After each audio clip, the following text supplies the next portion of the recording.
কেউ যদি আমরা এই ভয়ঙ্কর স্বপ্ন রাতে দেখে ফেলি, যেটাকে আমরা নাইট মেয়ার বলি বা হরর ড্রিম বলি, ভয়ঙ্কর স্বপ্ন বা দুঃস্বপ্ন, যেটা দেখে আমরা খুব হাঁপিয়ে উঠি, আমাদের শ্বাস প্রশ্বাসের গতিবিধি বেড়ে যায়, আমরা খুব ভয় পাই, প্রচণ্ড ভয়ে আমরা আটকে উঠি এবং ঘুম ভেঙে যায় আমাদের। এরকম ভয়ঙ্কর স্বপ্ন যদি আমরা দেখি, তখন আমরা কি করব? যার তার কাছে চাইলেই আমরা স্বপ্ন শেয়ার করতে পারবো না, বরং এক্ষেত্রে বুঝে শুনে সাবধানে শেয়ার করতে হবে। স্বপ্ন তিন প্রকার, একটা হচ্ছে রাহমানি, আর একটা হচ্ছে শাইতানি, আর একটা হচ্ছে নাফসানি। আল্লাহ রাসূল সাল্লাল্লাহু আলাইহি ওয়াসাল্লামের কাছে মদিনাতে প্রায় একজন নারী এসে স্বপ্নের ব্যাখ্যা জানতে চাইতেন। সে নারী বলতেন যে, ইয়া রাসূলুল্লাহ, আমি প্রায়ই স্বপ্নে দেখি যে আমার ঘরের একটি পিলার ভেঙে গিয়েছে এবং আমি অন্ধ সন্তান প্রসব করেছি। এই নারীর স্বামী ছিল ব্যবসায়ী এবং সারা বছর ব্যবসার কারণে বিভিন্ন জায়গায় তিনি ঘুরে বেড়াতেন এবং যখন ফিরে আসতেন, যাওয়ার সময় তিনি স্ত্রীকে প্রেগনেন্ট অবস্থায় রেখে যেতেন, অর্থাৎ গর্ভবতী। আর এই বাচ্চাকে পেটে নিয়ে এই নারী সবসময় এই স্বপ্ন দেখতে থাকতেন। তো রাসূল সাল্লাল্লাহু আলাইহি ওয়াসাল্লাম স্বপ্নের ব্যাখ্যায় বললেন, তুমি চিন্তা করো না, তোমার স্বামী সহি সালামতে ফিরে আসবে এবং তুমি সুন্দর সন্তান প্রসব করবে, ভালো সন্তান। এভাবেই চলছিল। যতবার তার স্বামী ফিরে আসে, সুস্থভাবে ফিরে আসে এবং সে সুন্দর সন্তান জন্ম দিচ্ছিল। হঠাৎ একবার সে নারী আল্লাহ রাসূল সাল্লাল্লাহু আলাইহি ওয়াসাল্লামের বাসায় এসে দেখলেন যে আল্লাহ রাসূল সাল্লাল্লাহু আলাইহি ওয়াসাল্লাম ঘরে নেই।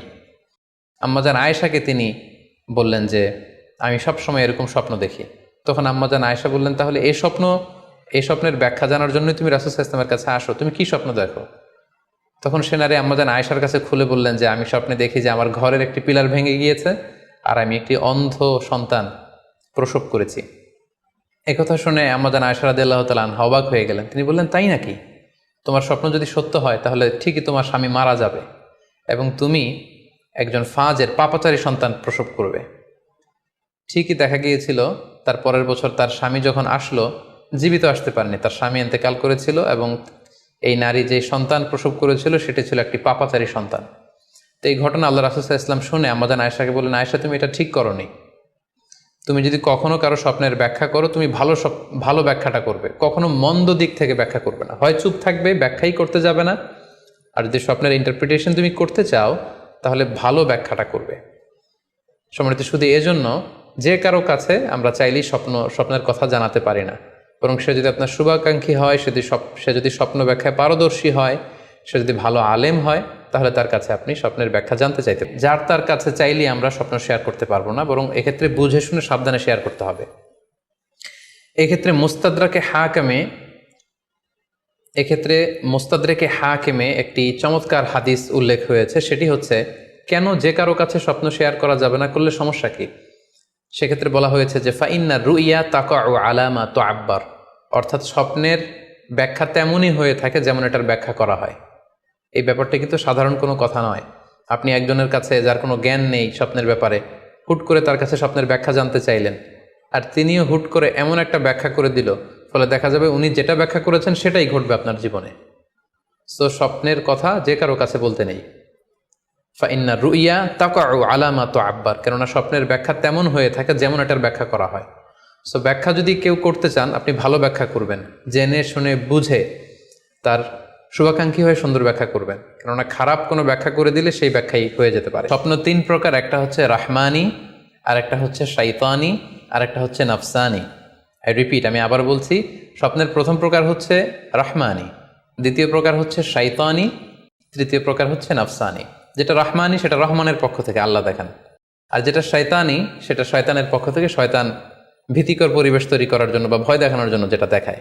আরেকটা হচ্ছে নাফসানি, যেটাকে বলা হয় আদগাসু আহলাম, যেটার কোনো মিনিং হয় না, অর্থাৎ নিজের পক্ষ থেকে নিজের চিন্তা ভাবনার প্রতিচ্ছবি। তাহলে শুরুতে আমরা জানবার চেষ্টা করব যে রাহমানি, যেটাকে আরবিতে বলা হচ্ছে রুইয়া বা রুইয়া সাদেকা বা সালেহা, সেটা কি, এবং সেটা যদি আমরা দেখি সেক্ষেত্রে আমাদের করণীয় কি। এক্ষেত্রে আমরা সহিহ বুখারীর একটি হাদিসকে উল্লেখ করতে পারি, যেখানে আল্লাহ রাসূল সাল্লাল্লাহু আলাইহি ওয়াসাল্লাম ইরশাদ করেছেন, ইযা রাআ আহাদুকুম রুইয়া ইউহিব্বুহা, তোমাদের কেউ যদি কোনো স্বপ্ন দেখে যে স্বপ্নটা সে পছন্দ করে, মানে স্বপ্নটা দেখে he feels good or she feels good, তার ভালো লাগছে, তাহলে বুঝতে হবে ফাইন্নামা হিয়া মিনাল্লাহ, এই স্বপ্নটা আল্লাহর পক্ষ থেকে, এটা সাধারণ স্বপ্ন নয়, এটা খুবই অর্থবহ স্বপ্ন। তখন সে কী করবে? ফালিয়াহমাদিল্লাহ আলাইহা, সে তখন এই সুন্দর স্বপ্ন দেখার কারণে আল্লাহ শুকরিয়া করবে। ওয়াল ইউহাদ্দিস বিহা, এবং চাইলে সে এই স্বপ্নের কথা মানুষের কাছে বর্ণনা করতে পারে বা শেয়ার করতে পারে। তাহলে সহিহ বুখারীর এই হাদিসের ভাষ্য অনুযায়ী আমরা যেটা বুঝলাম, আমরা যদি ভালো কোনো স্বপ্ন দেখি তাহলে 3টি কাজ করা যেতে পারে। প্রথমত আল্লাহর প্রশংসা করা, যেহেতু আমি ভালো একটি স্বপ্ন দেখেছি, আল্লাহর শুকরিয়া বা প্রশংসা আমরা করতে পারি। দ্বিতীয়ত চাইলে সুসংবাদ হিসেবে এই স্বপ্নটা আমি কারোর সাথে শেয়ার করতে পারি। আর 3 নাম্বার হচ্ছে এমন ব্যক্তিকে আমি শেয়ার করব যে আমাকে ভালোবাসে বা যে আমার শুভাকাঙ্ক্ষী, তা না হলে আমি হিংসার শিকার হতে পারি। কারণ আন-নি'মাতু মাহসুদা, যে কোনো ধরনের নেয়ামতি আপনি যদি আল্লাহর কোনো বিশেষ মার্সি, ব্লেসিংস বা নেয়ামত পেয়ে ধন্য হন, এটা সবার ভালো নাও লাগতে পারে, এটা সবার অন্তরে সহ্য নাও হতে পারে, ফলে আপনি হিংসার শিকার হতে পারেন। সো ভালো স্বপ্ন দেখলে আপনি চাইলে কারোর কাছে শেয়ার করতে পারেন। সেক্ষেত্রে সে যদি আপনার শুভাকাঙ্ক্ষী হয় বা আপনাকে পছন্দ করে, আপনাকে ভালোবাসে, এরকম কাছের কারোর সাথে আপনি শেয়ার করতে পারেন। আমরা সবাই নিঃসন্দেহে এরকম ভালো ভালো স্বপ্ন দেখতে চাই, আমরা কেউই ভয়ঙ্কর কোনো স্বপ্ন দেখতে চাই না। আমরা নিঃসন্দেহে এমন স্বপ্ন দেখতে চাই রাতের বেলায় যেই স্বপ্নে আল্লাহ তাআলার পক্ষ থেকে আমাদের জন্য দিক নির্দেশনা থাকবে, অথবা কোনো সুসংবাদ থাকবে, কিংবা থাকবে আগাম কোনো সতর্কতা বাণী। এ জাতীয় ভালো স্বপ্ন যদি আমরা দেখতে চাই তাহলে আমাদের কি করা উচিত? সেক্ষেত্রে সর্বপ্রথম আমাদের যেটা করতে হবে, আমাদেরকে সত্যবাদী হতে হবে। সাধারণত সত্যবাদীদের স্বপ্ন সত্য হয়ে থাকে। যেখানেই সত্য সেখানেই যেন আমার অবস্থান হয়, আমি যেন সবসময় সত্যের পক্ষে থাকি। 2 নম্বর হচ্ছে আকলুল হালাল, আমাকে হালাল খেতে হবে। যারা হালাল খায় তাদের স্বপ্ন সাধারণত সত্য হয় এবং অর্থবহ স্বপ্ন হয়। পাশাপাশি আল্লাহ তাআলার দেয়া যে আদেশ নিষেধ সেগুলো আমাকে মেনে চলতে হবে। 4 নম্বরে রাত্রিবেলা আমি যখন ঘুমাবো আমাকে অজু করে ঘুমাতে হবে। ওই ইয়ানামু আলা তাহারা, পবিত্রতার সাথে যদি কেউ ঘুমায় তাহলে অজু করে ঘুমালে রাতে সে যে স্বপ্ন দেখবে সাধারণত সে স্বপ্নটি সত্য হয়। যদি সম্ভব হয় ক্যাবলামুখী হয়ে শোয়া, ক্যাবলামুখী হয়ে আমরা শুতে পারি। এই বিষয়গুলো যদি আমরা এনশিওর করতে পারি, অর্থাৎ সত্যবাদী হওয়া, হালাল খাবার খাওয়া, আল্লাহর দেয়া বিধিনিষেধ সবসময় মেনে চলবার চেষ্টা করা, রাত্রিবেলা অজু অবস্থায় ঘুমানোর অভ্যেস করা, পাশাপাশি ক্যাবলামুখী হয়ে শোয়ার চেষ্টা করা, এই বিষয়গুলো যদি আমরা মেনটেন করার চেষ্টা করি তাহলে আমরা যে স্বপ্নগুলো দেখব সেগুলো সত্য স্বপ্ন হবে বলে আমরা আশা করি। প্রিয় সুধী, এবারে আমরা জানব স্বপ্নের দ্বিতীয় প্রকারের ব্যাপারে, অর্থাৎ যেটাকে আরবিতে বলা হচ্ছে হলম, বা আমরা বলেছি শয়তানি, যেটা শয়তানের পক্ষ থেকে আসে।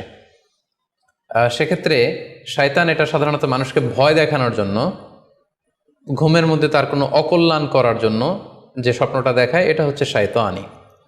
সেক্ষেত্রে সহিহ মুসলিমের একটি হাদিসের কথা আমরা এখানে উল্লেখ করতে পারি। সেখানে আল্লাহ রাসূল সাল্লাল্লাহু আলাইহি ওয়াসাল্লাম বলেছেন, আর রুইয়া মিনাল্লাহ, ভালো স্বপ্ন হচ্ছে আল্লাহর পক্ষ থেকে, ওয়াল হুলমু মিনাশ শাইতান, আর খারাপ স্বপ্ন হচ্ছে শয়তানের পক্ষ থেকে। কেউ যদি আমরা এই ভয়ঙ্কর স্বপ্ন রাতে দেখে ফেলি, যেটাকে আমরা নাইট মেয়ার বলি বা হরর ড্রিম বলি, ভয়ঙ্কর স্বপ্ন বা দুঃস্বপ্ন, যেটা দেখে আমরা খুব হাঁপিয়ে উঠি, আমাদের শ্বাস প্রশ্বাসের গতিবিধি বেড়ে যায়, আমরা খুব ভয় পাই, প্রচণ্ড ভয়ে আমরা আতকে উঠি এবং ঘুম ভেঙে যায় আমাদের। এরকম ভয়ঙ্কর স্বপ্ন যদি আমরা দেখি তখন আমরা কি করব? এ ব্যাপারে কি ইসলামের কোনো দিক নির্দেশনা আছে? হ্যাঁ, অবশ্যই দিক নির্দেশনা আছে। সেক্ষেত্রে আমরা সহিহ মুসলিমের একটি হাদিস উল্লেখ করতে পারি এখানে, যেখানে আল্লাহ রাসূল সাল্লাল্লাহু আলাইহি ওয়াসাল্লাম বলেছেন, ইযা রাআ আহাদুকুম আর রুইয়া ইয়াকরাহুহা, তোমাদের কেউ যদি রাতে এমন কোনো স্বপ্ন দেখে যেটা সে অপছন্দ করে, মানে ভয়ঙ্কর, ভীতিকর দুঃস্বপ্ন যদি সে দেখে, তাহলে ফাল ইয়াবসুক আন ইয়াসারিহি সালাসান, সে যেন তার বাম দিকে 3 বার থুতু ফেলে। ওয়াল ইস্তাইয বিল্লাহি মিনাশ শাইতানি সালাসান, আর সে যেন শয়তানের ব্যাপারে আল্লাহ তাআলার কাছে 3 বার পানাহ চায় বা আশ্রয় প্রার্থনা করে।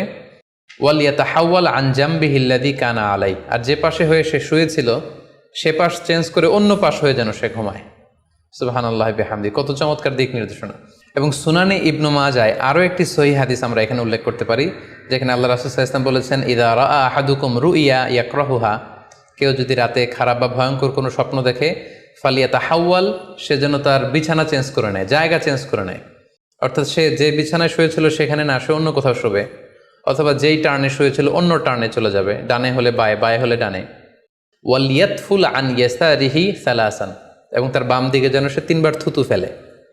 ওয়াল ইয়াসআলিল্লাহা মিন খায়রিহা ওয়াল ইয়াতাআওয়ায মিন শাররিহা, এবং সে যেন এই স্বপ্নের ভালো দিকটা আল্লাহ তাআলার কাছে কামনা করে, এবং এই স্বপ্নের মন্দ বা অকল্যাণকর দিক থেকে যেন সে আল্লাহ তাআলার কাছে পানাহ চায়।